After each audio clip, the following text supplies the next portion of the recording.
साथियों, कई दिनों से कोई मुर्गा नहीं फंसा है जाल में। लगता है सामने से आर्मी वालों का ट्रक आ रहा है। रोको इसको, मजा लेते हैं। चलो चलो जल्दी सब नीचे उतरो, गाड़ी की तलाशी लेनी है। कल ही इधर से कुछ गैर कानूनी दवाइयों की गाड़ियां गई हैं। क्या बात है इंस्पेक्टर साहब, आपने हमें क्यों रोका है? हमें जाने दीजिए, बड़ी जल्दी है। ऊपर से आदेश आया है। ऑफिसर, ये बॉर्डर नहीं है जहां तुम अपना हुक्म चलाओ। ये मेरा इलाका है और यहाँ आदेश मेरी जुबान से निकलते हैं। समय, मुझे धमकी मत दीजिए। मैंने ऐसे बहुत से पुलिस वाले देखे हैं जो हमसे टकरा के गुमनाम हो गए। कब से बकवास कर रहा है? तुझे समझ में नहीं आता है क्या? मेरा नाम भी विक्रम सिंह चौधरी है। मैं किसी से नहीं डरता। दोस्तों, ये घटना कश्मीर के श्रीनगर की है। फिर इसके बाद इंस्पेक्टर का जो हाल हुआ उसे देखकर आपके रोंगटे खड़े हो जाएंगे, इसलिए वीडियो को अंत तक जरूर देखें। उस दिन सड़क पर लोग अपने अपने काम से निकल रहे थे। हर किसी के चेहरे पर ठंड की मार साफ झलक रही थी।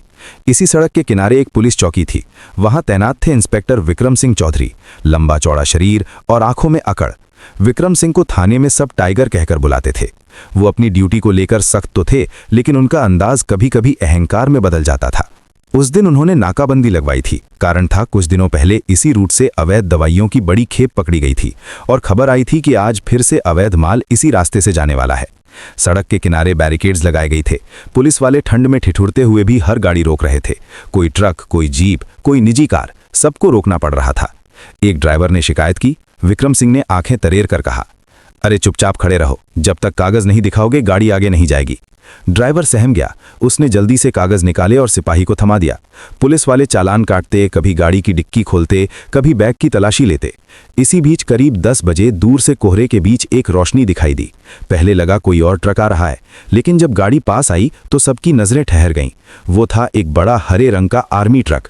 गाड़ी की नंबर प्लेट पर साफ लिखा था इंडियन आर्मी। ट्रक के अंदर करीब 15 से 20 जवान बैठे थे। सभी थके हारे, मगर चेहरे पर वही अनुशासन और सख्ती। ट्रक के ऊपर तिरपाल बंधा था जिसमें सामान रखा था। ट्रक देखकर चौकी पर खड़े कई लोगों के चेहरे चमक उठे। एक बुजुर्ग कश्मीरी ने पास खड़े लड़के से कहा, बेटा देखो, ये वही लोग हैं जिनकी वजह से हम चैन की नींद सोते हैं, सरहद पर रहते हैं, तब जाकर गांव शहर सुरक्षित रहते हैं। लड़के ने मासूमियत से पूछा, दादा ये लोग कहाँ जा रहे होंगे? बुजुर्ग ने गर्व से कहा, सीमा की ओर, जहां हर रोज मौत से खेलते हैं। भीड़ में ये गर्व तो था, लेकिन विक्रम सिंह की आंखों में कुछ और ही चमक थी। उन्होंने मूंछों पर हाथ फेरा और बुदबुदाए, आर्मी का ट्रक है, देखता हूं आज ये कितना बड़ा होता है। पुलिस की ताकत का एहसास इन्हें भी होना चाहिए। इतना कहकर उन्होंने हाथ उठाया और ट्रक को रुकने का इशारा किया। ट्रक धीरे धीरे आकर बैरिकेड के सामने रुका। ड्राइवर ने ब्रेक लगाया और ट्रक से एक जूनियर कमीशन्ड ऑफिसर उतरे। उनका चेहरा ठंड से लाल हो चुका था, लेकिन आंखों में संयम और आत्मविश्वास साफ झलक रहा था। ऑफिसर ने आते ही पूछा, क्या बात है, हमें क्यों रोका गया? विक्रम सिंह ने अकड़ भरी आवाज में कहा, चेकिंग है, सब गाड़ियां रुक रही हैं, ये भी रुकेगी। कागज दिखाओ और ट्रक की तलाशी होगी। ऑफिसर ने शांत स्वर में जवाब दिया, ये सरकारी ट्रक है, ड्यूटी पर जा रहा है। हमारे पास सारे दस्तावेज हैं, लेकिन हम बॉर्डर पर ड्यूटी पर जा रहे हैं। अगर देर हो गई तो मुश्किल हो सकती है। कृपया समय बर्बाद मत कीजिए। लेकिन विक्रम सिंह के अहंकार को एक बात चुभ गई। ओहो, मतलब हमें पढ़ा रहे हो कि क्या करना है? यहाँ कानून मैं हूँ, चाहे ट्रक आर्मी का हो या किसी मंत्री का, चेकिंग तो होगी ही। उतारो सबको और सामान भी चेक करेंगे। भीड़ में हलचल मच गई। लोग हैरान थे, अरे पुलिस वाले आर्मी का ट्रक भी रोक रहे हैं, ये तो हद हो गई। कुछ जवान ट्रक से नीचे उतर आए। उनकी आंखों में गुस्सा साफ दिख रहा था, लेकिन अनुशासन उन्हें रोके हुए था।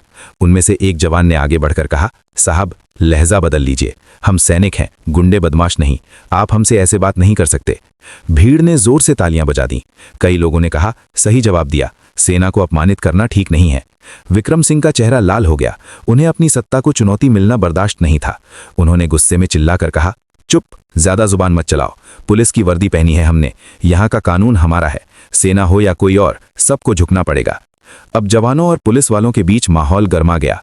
दोनों तरफ लोग तनकर खड़े हो गए। जवान एक दूसरे को देख रहे थे, चेहरों पर संयम, पर आंखों में गुस्से की ज्वाला। पुलिस वाले भी अपनी लाठियां कसकर पकड़ चुके थे। ऐसा लग रहा था मानो कुछ ही पलों में भिड़ंत हो जाएगी। भीड़ में खड़े एक युवक ने मोबाइल निकालकर वीडियो बनाना शुरू कर दिया। कुछ और लोग भी रिकॉर्डिंग करने लगे।